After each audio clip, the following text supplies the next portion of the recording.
Good morning. So good to see you all.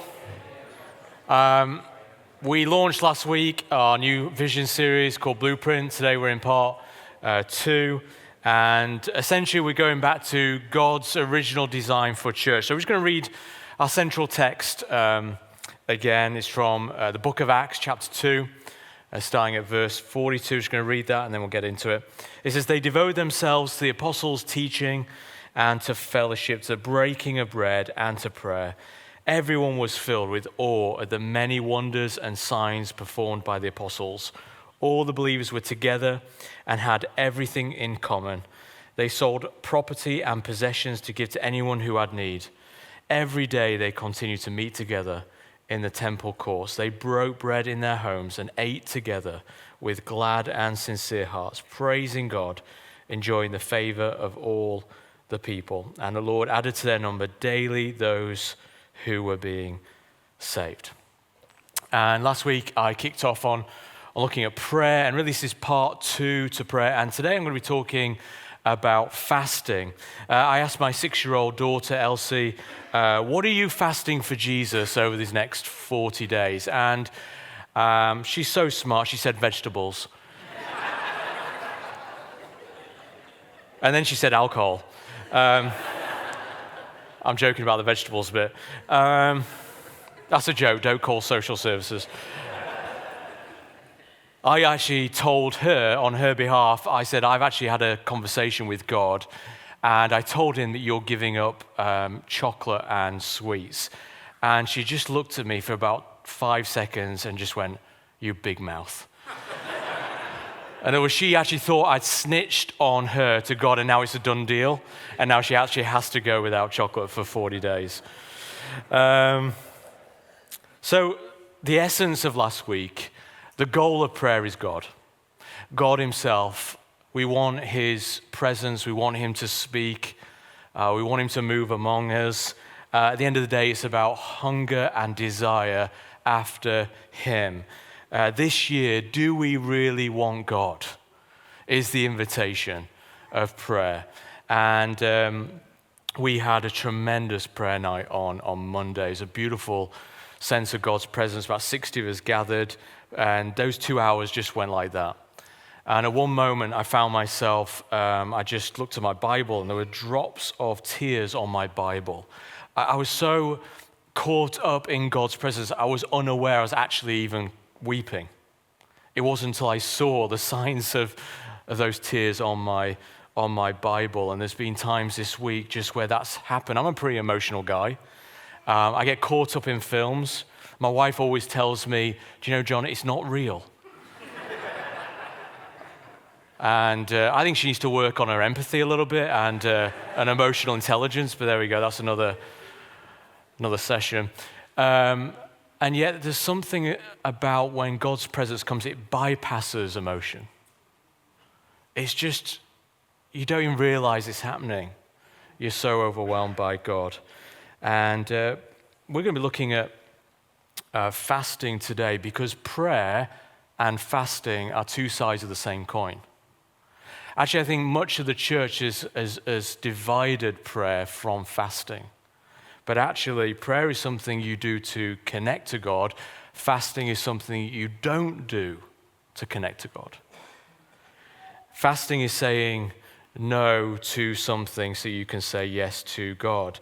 And let's not forget, looking at this blueprint, looking at those few verses in Acts 2, there is certainly more of a focus on feasting rather than fasting. Now, how many of you prefer kingdom feasting to fasting? Yeah? I certainly prefer talking about feasting rather than fasting, and certainly doing it. But we see in the early church, this was the norm.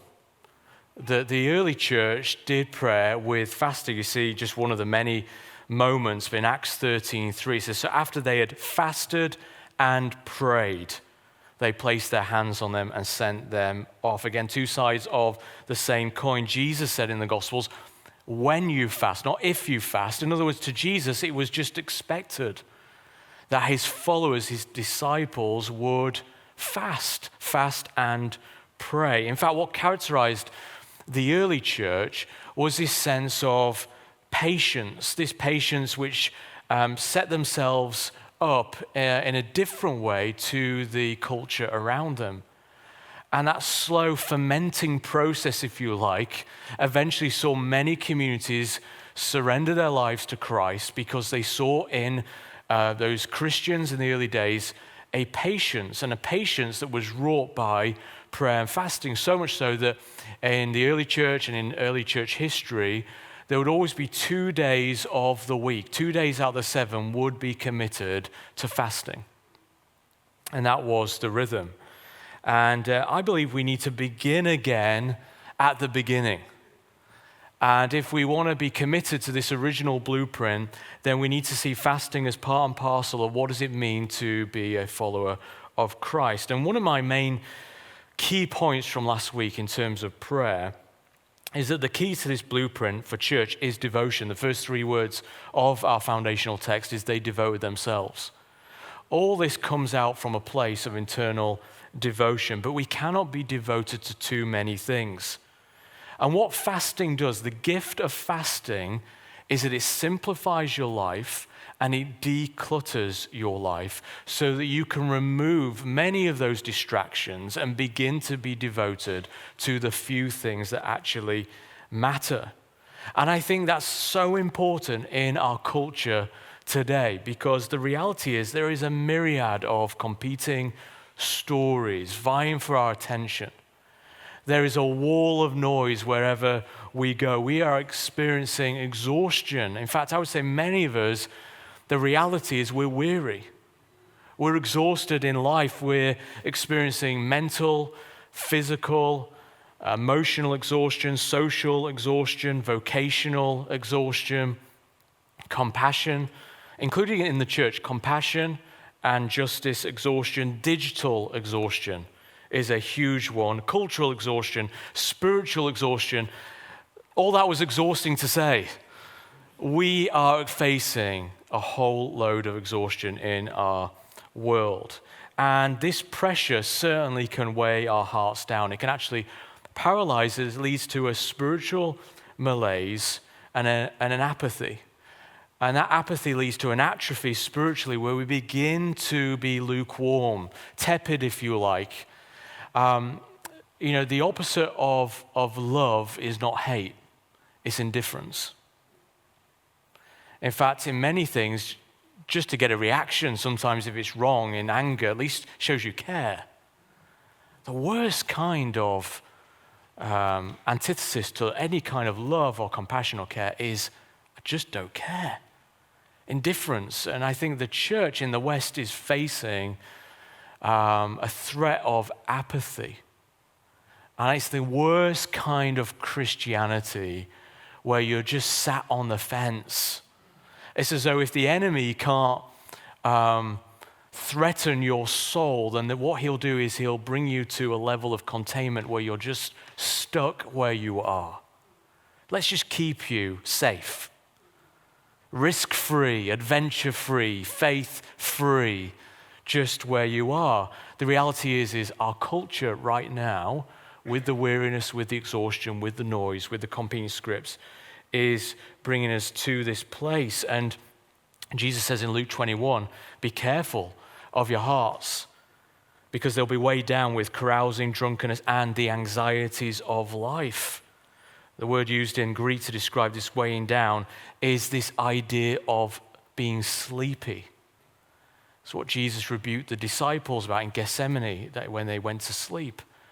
It's allowing the anxieties of life, the many things we're devoted to keep us weighed down and go into spiritual atrophy. This is the threat that we are faced. And part of our exhaustion, if we're really honest, is from all the expectations we have on our life. We are constantly told, aren't we? We should be doing something about everything. Every day we're bombarded by competing causes for our attention. You should care about this. You should care about that. But this is impossible. And we're carrying, the reality is many of us right now, we are carrying burdens that Jesus never asked us to carry. None of us. God will always give us power for our assignments, but not our own ambition. So if you're looking for God's presence and power and grace on your own vain ambition, it will not be there. In fact, it will lead to toil and weariness. But God graces and empowers assignment. God will always grace us in our calling, but there is no promise for our own agendas. And that's the whole season of prayer and fasting. Lord, we're expectant, but with no agenda. We're not going to put an agenda. We're not going to put God in a box or try and control him. We're saying, Lord, we're expectant. We're anticipating, but Lord, we want you to be God. And the moment we try and tell God who he is and what he's supposed to do, the moment he ceases to be God in our perspective, we need to let God be God. We will always have time for what God has called us to do, but not the demands of the world. And the reality is we live in a culture that revolves around consuming, and I think the church plays the same game. I love this quote. This was a challenging address from a guy called Francis Chan in his book, Letters to the Church. It says this is a simple exercise I walk through with church leaders. First, I have them list all the things that people expect from the church. They usually list obvious things like a really good service, strong specific ministries, a certain style, volume, length of singing, a well-communicated sermon, conveniences such as parking, clean church building, coffee, childcare. And I have the list of commands God gave the church in Scripture. Usually they mention commands like love one another as I have loved you. Visit the orphans and widows in their affliction. Make disciples of all nations. Bear one another's burdens. I then asked them what would upset the people more if the church didn't provide the things from the first list or the church didn't obey the commands in the second list. Incredibly challenging. Now, Francis, I know, like I would say, isn't communicating that the items on the first list aren't important. They are. They are important. But actually, I think our paradigm, our perspective needs to shift in terms of what was the original blueprint all about. What does it mean to be the church and to follow Christ? And actually, what is God counting? What's our report card? If you look at the church in Revelation, those 7 churches, we may have our own report card. We may think, yeah, we're a 9, it used to be an A, 9 for attainment, 9 for effort. Your homework's a 9. We may think we're doing brilliantly, but God may look and go, do you know what? No. The things that matter to him are the most important things. And part of this series is just kind of realigning, recentering ourselves at actually what is important. And fasting gives us an opportunity, I would say, to declutter our lives and to begin this new year where we allow God to shake us up a little bit. We allow a level of disruption to give us clarity and focus so that we can be devoted to the few things. If we're facing this weariness and exhaustion from being devoted to many, many things, what fasting does is it gives us an opportunity to just go, no, actually, these are the few things I need to devote my life to. It will immediately give you an empowered sense of what you should and shouldn't be devoted to. And I love what Hagar says to the Lord. I was reading this in Genesis this week. It says, I now see the one who sees me. And there's something beautiful that happens in prayer and fasting where you kind of meet in the middle. You are the apple of God's eye. The Father desires you. And when you desire him through fasting and prayer, it's like you meet. And you now see the one who sees you. It's like this, what they call after image. If you ever look at something and it's incredibly bright, okay, you shouldn't look at the sun, but just say you look to the sun for 5 seconds. Incredibly, you close your eyes, you have after image. You see the image recurring. There's something about in prayer and fasting, seeing the wonder and the glory and the beauty of Christ. And then what happens is you go about the rest of your day, the rest of your business, the rest of your weeks, is you see Christ in everything. It gives you a sense of focus and clarity. and you're much more aware of God's presence and what he wants you to do in certain situations. You're able to discern so much quicker his voice and have wisdom. Fasting gives us space to look at God, to stare upon him, and bring us an awareness of him. All the rage right now, I've never done it, I don't think I ever will, is cold water plunging. You ever seen that? People get in there, you have their own little pool. Anyone done that here? Church is a safe space, to be honest. You go. If there's nobody, it's a terrible illustration, but let's go with it for a minute.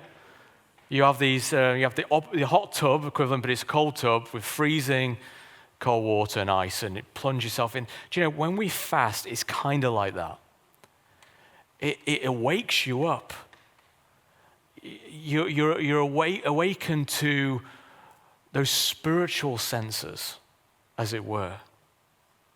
That sense of atrophy and malaise you may have felt starts to be shaken off you. And I think the new year gives us a great opportunity to do that. Now, in its strictest sense, biblically, fasting, if you look at the Old Testament and the New Testament, refers to food. I know it's commonplace to talk about, well, I'll give up this and I'll give up that, and I'll come on to some of that. That's more abstinence. Fasting, biblically, is referring to food. Now, I'll just say this in parenthesis. It's an obvious point, but due care and attention needs to be given to those of you who may be receiving medical attention right now. And if you need to get some advice from your doctor, if you should even do this and how you should do it, then you must do that and get some wisdom. But in the Bible, fasting meant to go without food. And it's not for the sake of just ticking a box. You know, all of us could go on a 40-day fast and just have water and completely miss the point, which, can I just say, would be terrible, wouldn't it? To do 40 days without food and completely miss the point. I mean, what a travesty that would be. But it is to get us to a certain place. Fasting is bringing us to a place where we're actually not thinking about food. We're not thinking, well, I'll just skip a meal or two and then I'm just thinking about my roast chicken tonight and just getting through the day and hopefully God will see that and, you know, bless me. That's not what it's about. Fasting postures you to a place where you stop actually really being bothered about certain things that may have consumed you before, and you replace it with seeking God. You have to replace it with seeking God in his word and in prayer, and be really intentional and strategic about that. But let me give you a practical example. I've, on a couple of occasions, I'm ashamed to say this actually, I thought I've lost one of my children in the supermarket, and I've got on the tannoy and asked for their whereabouts. It's happened twice.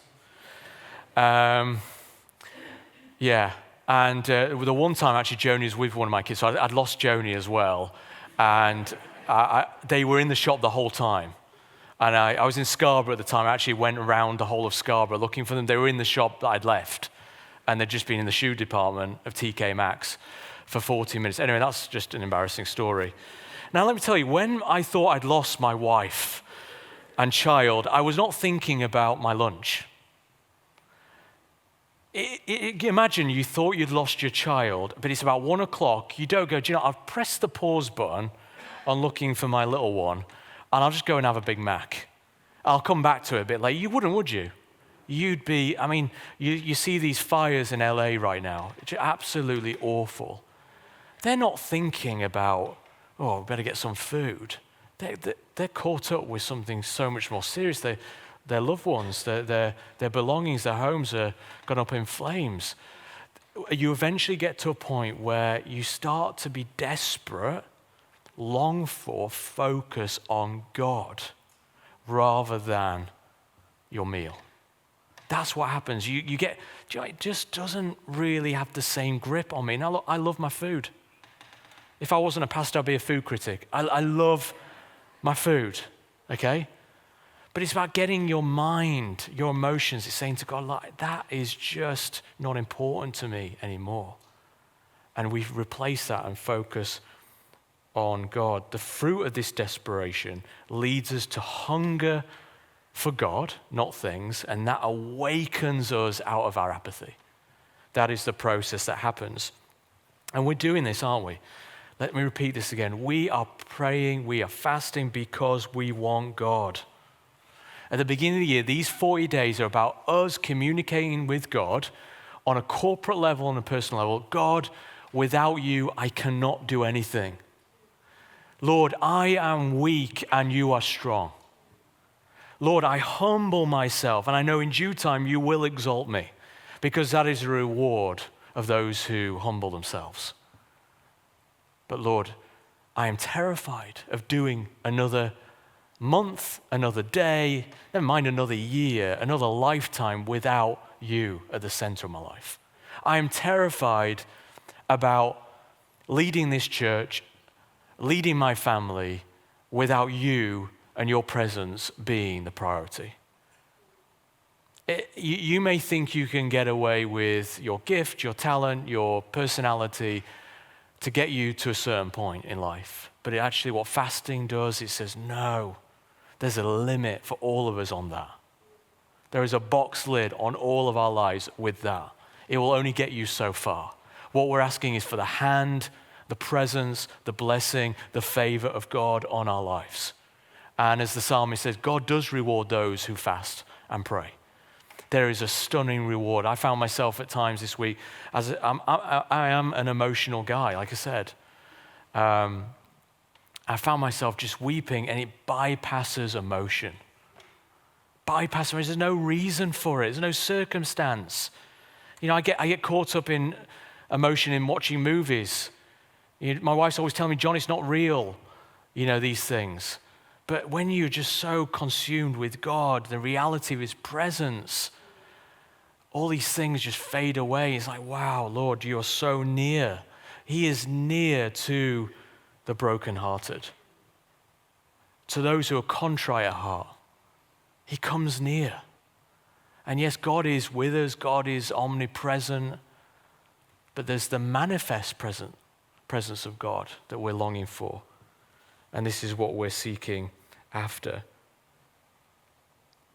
I need you, Lord, in my life. And I think for some of us, what would be really helpful is not just to think about fasting food, but also to abstain maybe from some other things that are causing a distraction in our lives so that we're not being devoted to these few things. And I think I'm going to just say one of these things today, and that is abstaining from social media, particularly just scrolling, even if it's not just on social media, but on the internet, on your phone. The reality is we are constantly plugged in, connected, and available online.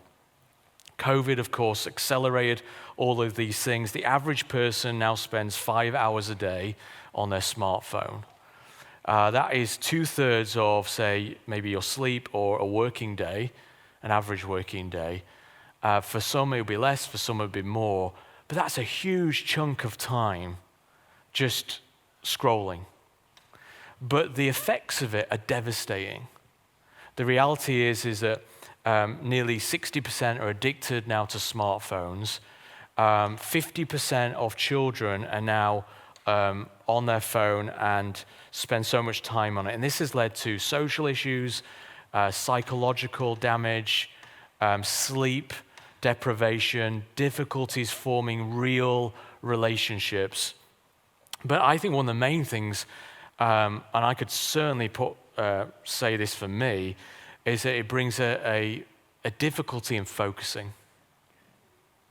In fact, to recalibrate your mind and your emotions after a session of scrolling, even if it's 15, 20 minutes, it takes quite a long time in order to get focus and attention back. And so I feel like humanity, but let's just talk about us, the church, it's like we're in a hostage situation. We kind of think, yeah, this is reality.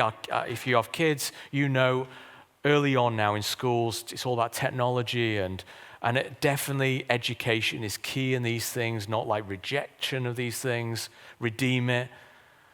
Education's important. But the reality is this is the world that we're now in. And I think it is doing a lot of unhealthy damage to our souls. There's a compulsion now to fill boredom with usage. What about the habits it's forming? What about the consuming of online news without an emotional impact? I mentioned these fires in LA. How many of you watched that? And if you're really honest, it's like, didn't really bother you.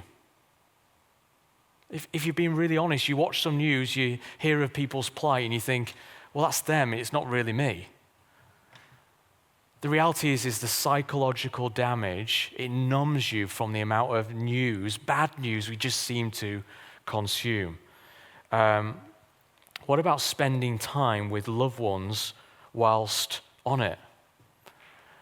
I never want my children to ever come to a place where they say, Dad, you spend more time on your iPad, laptop, phone than you do with us.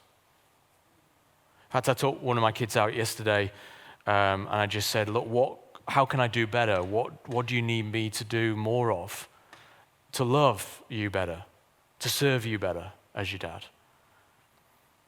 And I was half waiting. Well, you're a bit distracted. You're a bit distracted with work or church or this and that. Let's have some real honesty, self-reflection about our habits and our lives. I don't want to live with that kind of regret. And so I think, church, there needs to be a level of detachment so that you can discover the delight of connection with God. I don't think you can have it both ways. And of course, we never just reject our idols, we must replace them.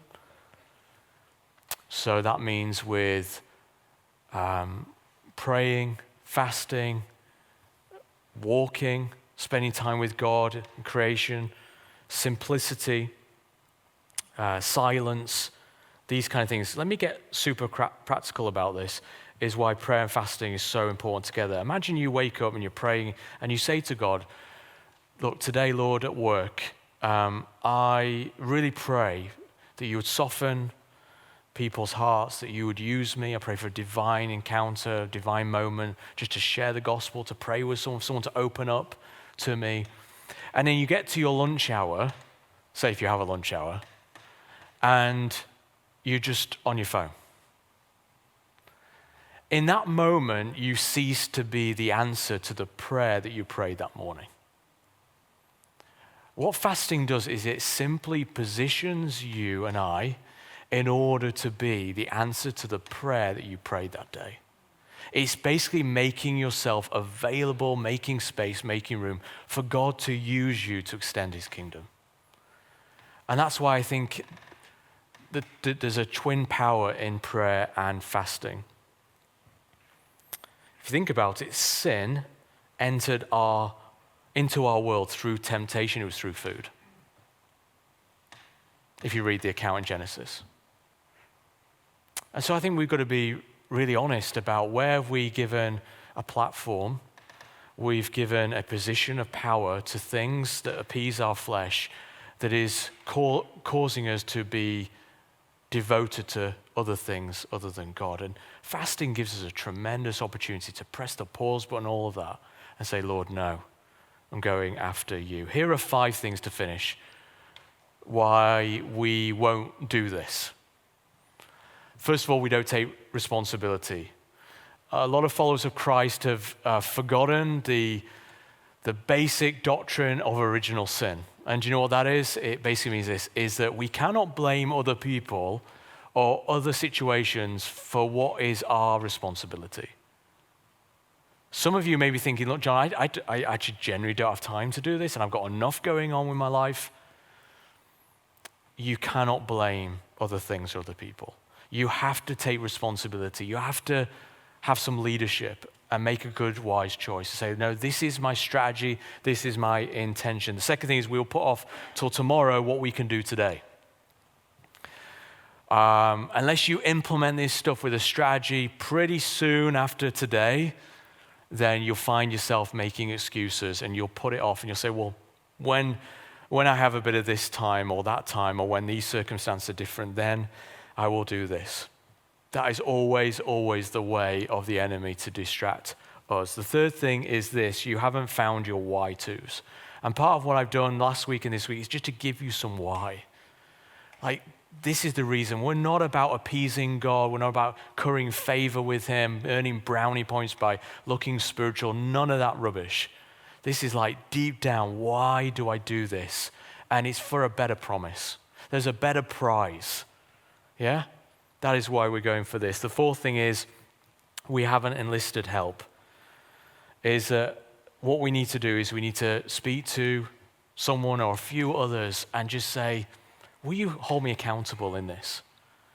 I found myself at times, this is what happens when you give up maybe your certain rhythms of food, is I found myself quite low, just emotionally low. And thankfully I've got people in my life who could just say that. Can you just stand with me as I'm going through that? And of course you come out of that. But often that is the grief and the absence you feel when you're giving something up. And so enlist help. And then the final thing is we make failure terminal. Friends, church, do not, if you're having a really bad day and you have a migraine and you succumb to a Big Mac, do not end it. Do not think I'm a failure. Do not think I'm this, I'm that. God doesn't love me. Do not think of any of that nonsense or rubbish. Okay? Just start again. Don't make it terminal. Failure is a gift. Because you know what it does? Failure reminds you and I of our humanity and that we need God. And it reminds us that we're not God.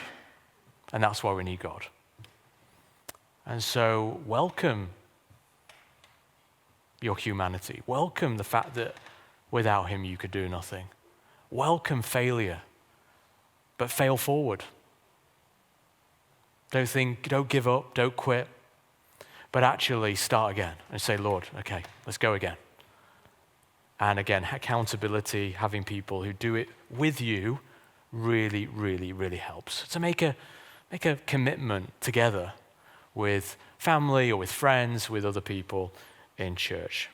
Why do we stand?